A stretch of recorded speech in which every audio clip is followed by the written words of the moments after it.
It may be the largest collection of musical talent together on one stage. The Ray Charles Tribute Band, made up of musicians from around the Pacific Northwest, each contributing what they do best to honor one of the most talented musician-songwriters in America. It was created after saxophonist Patrick Lamb watched a similar tribute to Ray Charles on TV.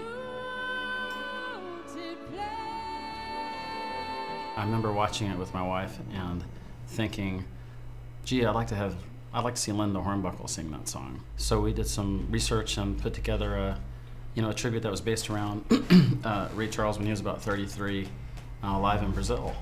We thought of all the people that we like to have on board and just celebrating our own local talent. And this is what we came up with.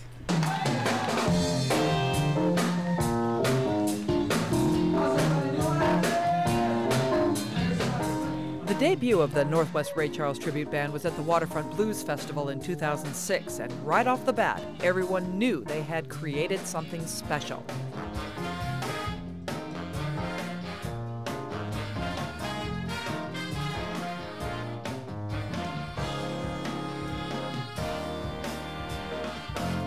To see the whole show come together and be a part of it and see all the local artists just work toward giving a tribute to an icon like Ray Charles. It was a blessed event, and to watch it and be a part of it was just an awesome opportunity.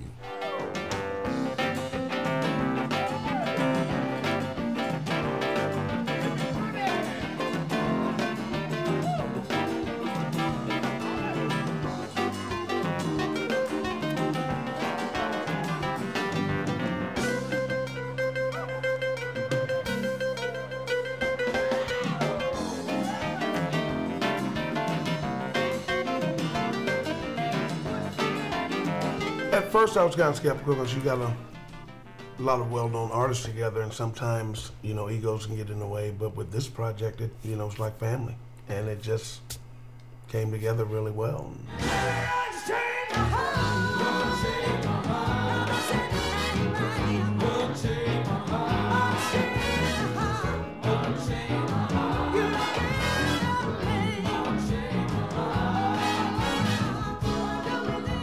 To get that many people in the same room working together at any sort of project was pretty amazing. I think when we got done, Patrick and I looked at each other. We were talking about it. We're going, man, this is really gonna rock. This is gonna go. It's gonna be bigger than we all think it's going to be. Georgia, Georgia.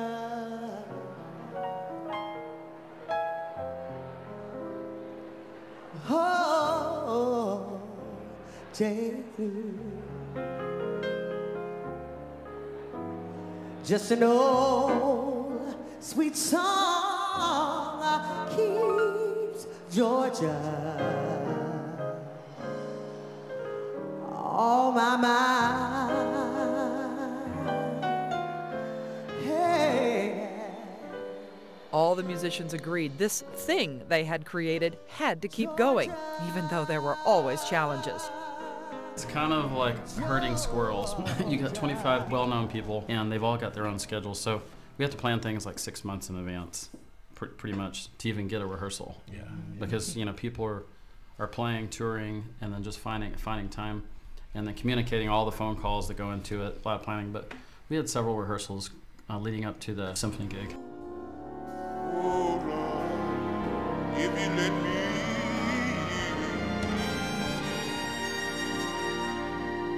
you're gonna love me, baby, like no one's loved me, baby. The symphony gig was the culmination of all the band's work, a chance to sweeten the music with violins, to take the music to the next level, and to give the audience and musicians a special experience. Unhappy together. And to be in the Arlene Schnitzer Hall, the biggest hall in the city, and most of us are club musicians, and we travel around the region and stuff. It was a special occasion just to be in that big hall, because there with the orchestra behind us and 27 of us, in that big room. It was magical.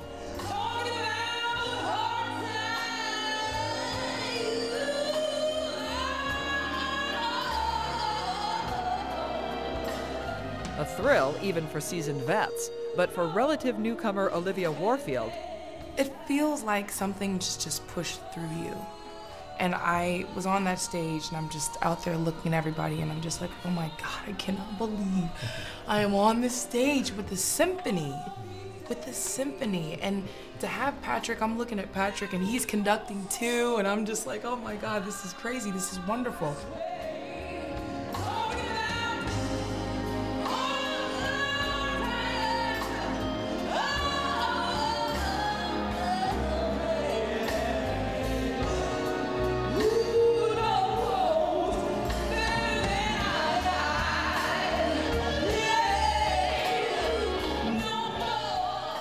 It's less about imitating Ray Charles and more about honoring him.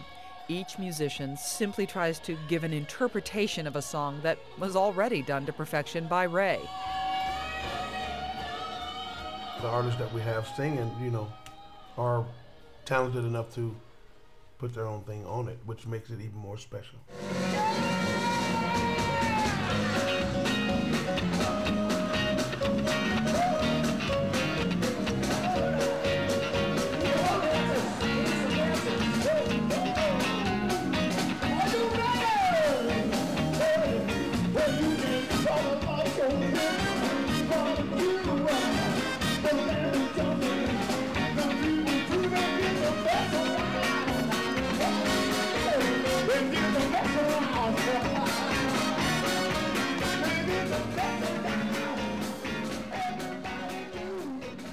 I'm hearing what Ray Charles is doing, so I'm trying to listen to his lyrics. And how can I convey those lyrics out with Liv? How can Liv convey those lyrics? And I try to do it my own way, you know?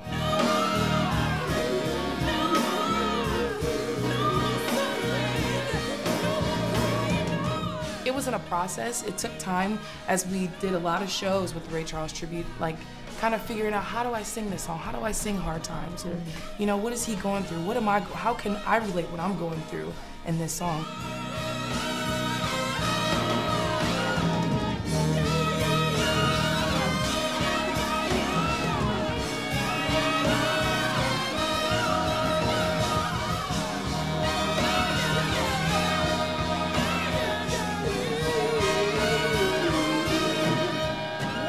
So eventually it started to work out, but yeah, I finally got it. I think I finally got it. Once you calm down, girl.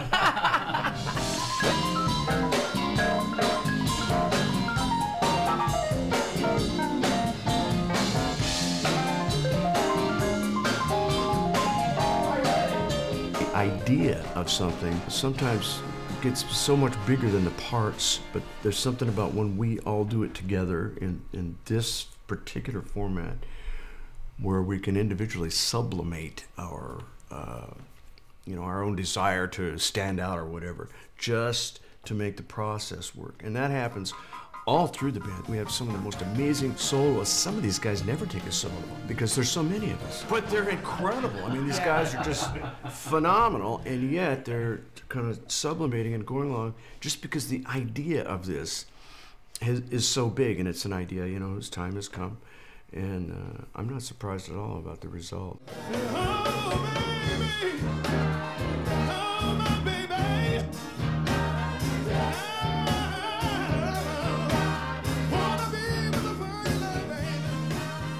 So no matter how great the audience response, each musician knows that it's only a little bit about them.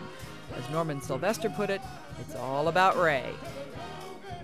Ray, his legacy is strong, and I'm proud to be a part of that and help put it back out and give him tribute.